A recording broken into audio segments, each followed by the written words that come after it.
Hey Bookaholics, and welcome back to another video, the first video of the year 2024.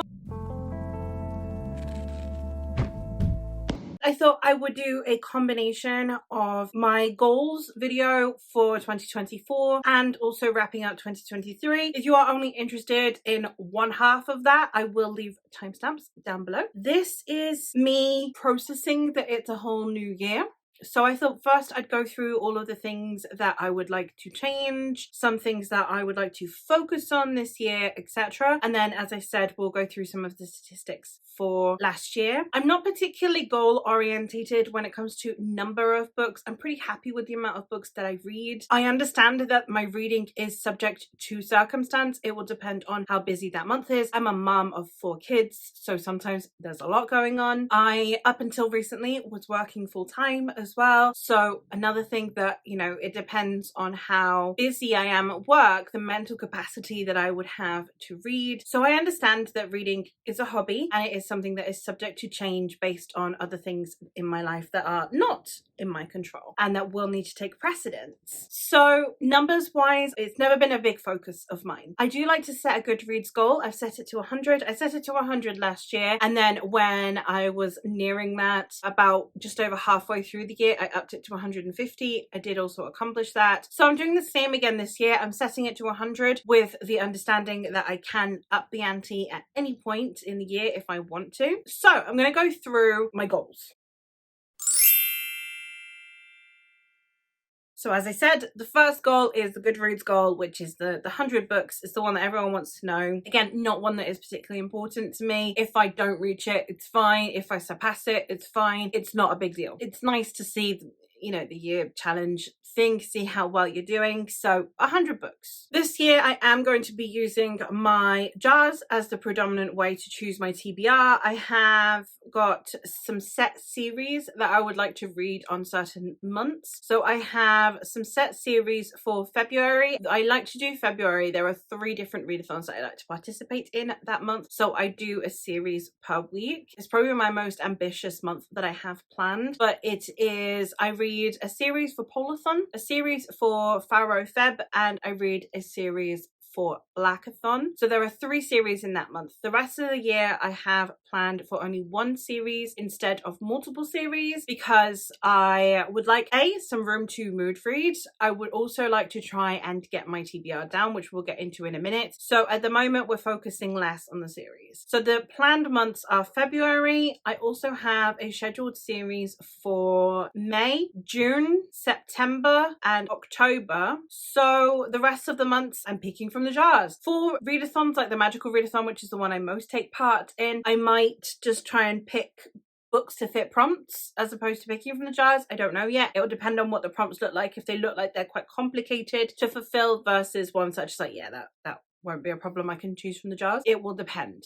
But as it currently stands, those are the only months that I'm not using the jars. The jars have not changed too much. I have my digital jar, which contains my audiobooks and my ebooks. There are currently only 2 audiobooks in here. The thing with the digital jar is if that month I haven't managed to read the digital book, that's fine. It just rolls over or it goes back in the jar depending on my mood. This is the one I have least pressure on reading. I've also slowed down with buying ebooks, so it's not going to increment too much. So this is just as and when I can get to them. The newest monthly edition I have is my Spanish books jar. I realized that the quantity of Spanish books that I have 13 Spanish books inside my TBR jar just meant that I was reading very few Spanish books in a year, and I don't like that. So I decided to change it, and I had a separate jar where I will be picking monthly, except if, for example, the book that I am reading rolls over into the next month. I do tend to read slower in Spanish solely because the books that I like to read are historical fiction in Spanish, which tends to be a really dense genre, and Spanish literature tends to be denser. Just the way it is written is quite dense compared to the way that books are written in English. So it just tends to take me longer, and I don't have the attention span for it. So I only read like 20 to 30 pages in a day as opposed to what I'd read in English, which is normally around the 100-page mark. So I decided that I'm not going to be as strict with this one. The books can roll over because I don't want to DNF the book if I'm enjoying it and I don't want to overwhelm myself. So this is going to be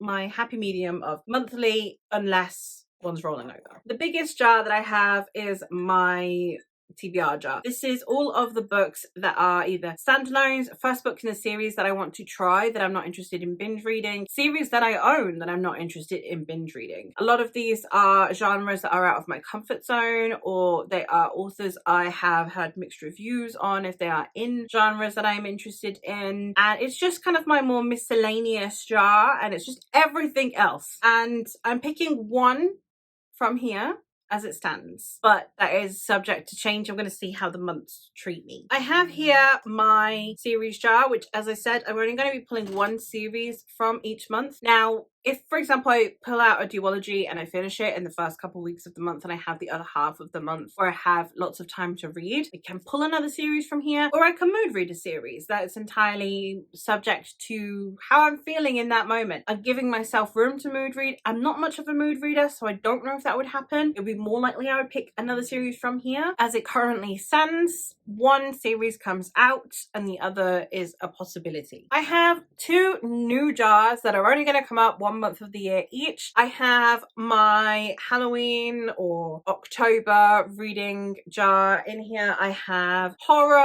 I have thrillers, I have darker fantasy standalones, I have paranormal, all of the genres that you'd want to be reading in the Halloween season. So this is my Halloween jar, which means that I'm not pulling books that I won't be in the mood to read, and I can actually focus on the books that I want to read seasonally. So for that month, instead of pulling from the TBR jar or the digital books jar or the Spanish books jar, I would only be reading the series I've allocated for that month, because that's one of the predetermined months, and then I would also be reading from here. And the same can be said for Yuletide, for the December month, the Christmassy season, if you will, and I will be pulling from this jar. Now, this one it's all of my wintry reads, so it's lots of cold fantasies, it's a lot of the like Norse mythology, all of that kind of atmospheric wintry vibes are coming from here. Now with this one,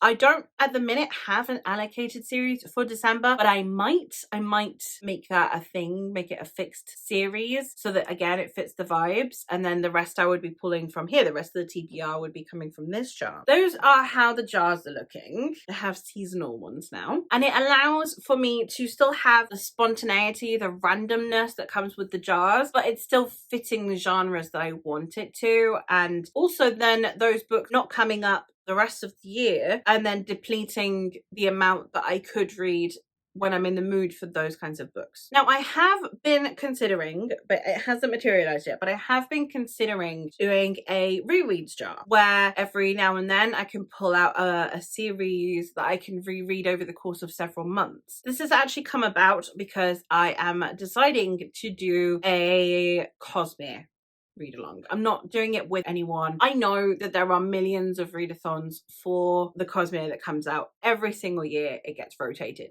Every single year there is someone hosting some kind of Cosmere read along. I'm not doing that. I'm not joining in one, and I am not joining other people. I mean, if you would like to join me, let me know, but I would like to set my own pace, so I'm going to read it by myself, but I'm going to be starting from the beginning, and I have a list that I am following, and it starts with the Mistborn Era 1. So I'm going to be rereading Mistborn Era 1, one book a month, and then I will continue on through that list, which will give me ample amount of time to get to Stormlight 5, which I know is the end of the first arc, when it will definitely be out in paperback, is kind of the plan, because if I'm reading one book a month, including if I separate the two parts, so for example, Oathbringer Part 1 and Part 2 would be 2 separate months, then I will have over 2 years worth of books in the Cosmere to read. By the time Stormlight 5 comes out, it will be out in paperback by the time I've finished reading all of the Cosmere. So that's kind of my hope, is to be able to catch up a little bit with everyone else during the conversation. I was okay with Mistborn. It wasn't a new favorite by any means. I wonder if this time around I will appreciate it more, see some of the foreshadowing and the setup. So that is getting reread. When I have finished rereading Mistborn, it might spark me wanting to reread other things. If that does materialize, I might make a reread jar. Within the jars, one of the things that I am hoping to do, and therefore I will possibly be pulling more from the jars than usual, than just the one, is I would like to halve my other genres TBR. It's one that I don't really gravitate towards anywhere near as much as I potentially should be. And I enjoy reading other genres when I get to them, but they sit there on my shelves and they make me a little bit depressed. Like, they're not great on the mental health because it's always like, oh, you should be branching out more. Oh, you've had these books for years. But also, I want to prioritize reading books that I know I'm going to love, which is way more guaranteed within sci-fi and fantasy. So I want to halve the amount of other genres that I have in my jars so that they are taking up less space on the shelves and they're haunting me less. And then after that, it can be like, I can occasionally read one of these other genres. So by other genres, I mean literary fiction, I mean romance, I mean, I've got a couple of thriller-ish ones on there. I've got some classics and modern classics. Even my historical fiction, I would like to reduce the amount that I have on my TBR. I would also like to reduce the amount of non-fiction that I have. That's it for the TBR. Basically, it's using my jars, halving my other genres, and now hopefully working my way through the Cosmere. That's where I'm at the moment. When it comes to channel and content goals, I want to work more on my Instagram. That's something that I am really excited to try new things with. So I want to work on my Instagram. As for new content on the channel, there are only a couple of new types of videos that I would like, well, not new, but types of videos I'd like to become more regular. I would like to do more of my vibes recommendations. I did a couple at the end of last year. I did school settings one, and I did a dark fantasy one. So I'd like to do more of those, recommending adult epic fantasy, but based on the tone or the type of setting that they're in. I'm looking forward to those. And I would also like to do more seasonal recommendations because I like watching them. So I thought I would start making them. I would potentially like to do a bit more vlogging. Now that I am not working full time, I would like to be able to vlog a little bit more because I will be at home when my kids aren't home. And one of my problems with vlogging before is that my kids were always home when I was home. I don't want to put my kids on the internet, and you can say what you want about that, but I'm not putting my kids on the internet. So I decided that I wanted to try with vlogging a bit more now, but we'll see.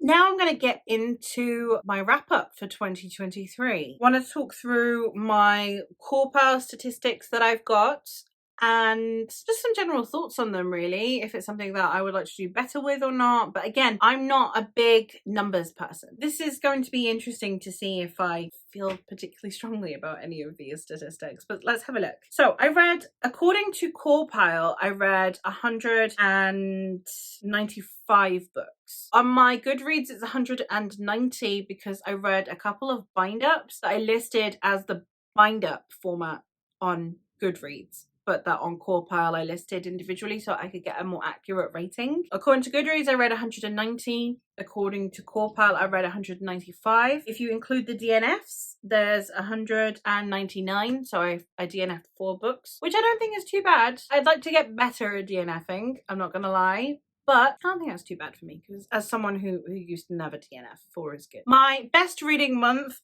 unsurprisingly, was April. Magical Readathon. In terms of number of books, I read 30 books, but a lot of those were actually like novellas and short stories as well to fulfill prompts. So it's not actually necessarily my best reading month when it comes to pages, but it is in terms of number of books. When it comes to number of books, my worst month is May, in which I only read 7 books. When it comes to pages per month, my best reading month was actually June, when I read 8,057 pages, which is over 19 books, so that's pretty good going. They were quite hench books. And then my worst reading month when it comes to page count is also May, where I only read 4,090, which is still a pretty hench amount of pages. So I'm pretty happy with those statistics. Even my lower month, May, when I was working was the most difficult month for me to read because I had to do reports, and then I also had to work on one of the Saturdays as well. It was hence a work month essentially, and therefore I knew I would read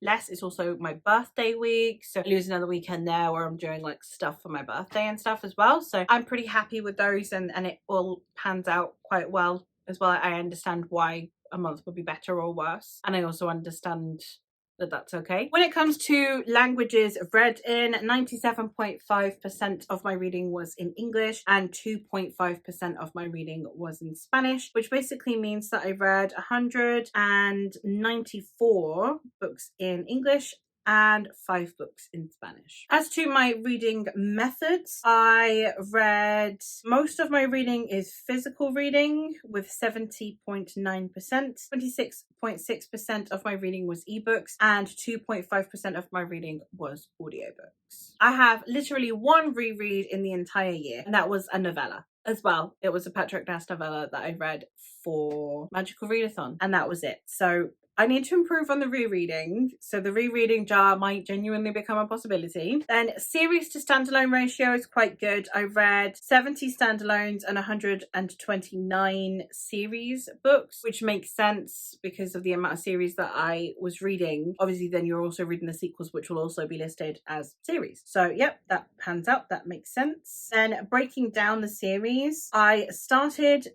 59 series. I read 41 sequels, and I concluded 27 series, and then we have 6 series DNFs. When it comes to genres, I read predominantly fantasy. Shocking. I read 52.3% of my reading was fantasy, which amounts to 104 books. My next read genre was historical fiction, in which I read 26 books. Then my next read genre was actually romance with 13 books. And then I have equal parts science fiction and horror, in which I read 12 books in both of those genres. My most read book length was between 350 and 400 pages, but I have books over the entire spectrum. The only range I haven't read in is between 900 and 950. So I've read 15 books that are between 0 and 50 pages. But I've also read 2 books that are over 950 pages. So I'm all over the place, but my biggest chunk is the middle section, which, given it's the middle section, makes me assume it's the average, so that seems about right. As for book formats, I have read mostly novels. 166 of the books I've read are novels. I've read 15 short stories. I have read 13 novellas, and then the rest are in other formats. As for translated works, I've read 5 books that were originally written in Swedish.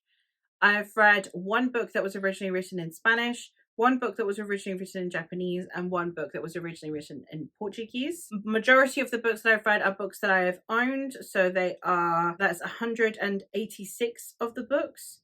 I have borrowed 2, which I just put as library because there wasn't an option for borrowed, but I borrowed from a friend. And then the rest are arcs. My most rated star rating is 4 stars, where I read 91 books that I rated 4 stars. Then after that, it is 5 stars, where I read 46 books that I have rated 5 stars. I have also rated 45 books 3 stars, 12 books 2 stars, and 3 books 1 star. As for age ratings, I have read, the majority of my reading has been adult. I've read 185 adult books. I only read 10 young adult books, which I think is going to decrease even more next year. I read, I think, 2 middle grades, and then I've read 1 that can't really be categorized because it's a non-fiction. As to the gender of the authors, just because it's something I always find really fascinating in my statistics, is I've actually read 70% of the books that I have read are written by women. 43 of the books, so 21.6% of the books I've read have been written by men.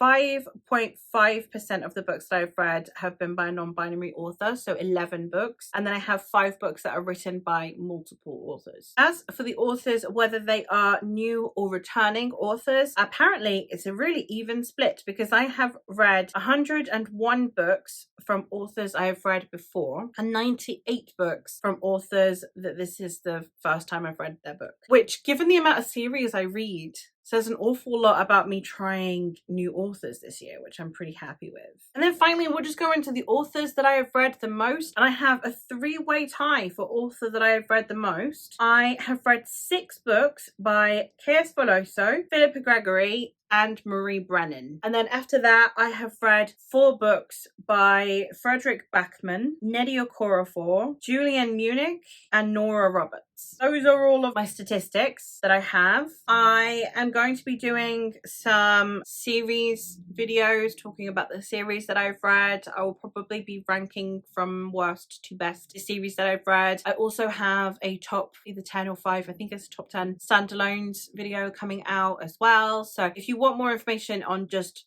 highlights and I suppose lowlights of the year, then those videos are coming your way soon. But that is everything for this. So I'm pretty happy with my statistics for 2023 and I'm excited for my goals for 2024. Let me know what are your top priorities for 2024 and what is a statistic that you completely smashed in 2023. Like what is that number that you're most proud of? And yeah, let me know in the comments down below. But that's all for me for today, so thank you ever so much for watching and I'll hopefully catch you in another one soon.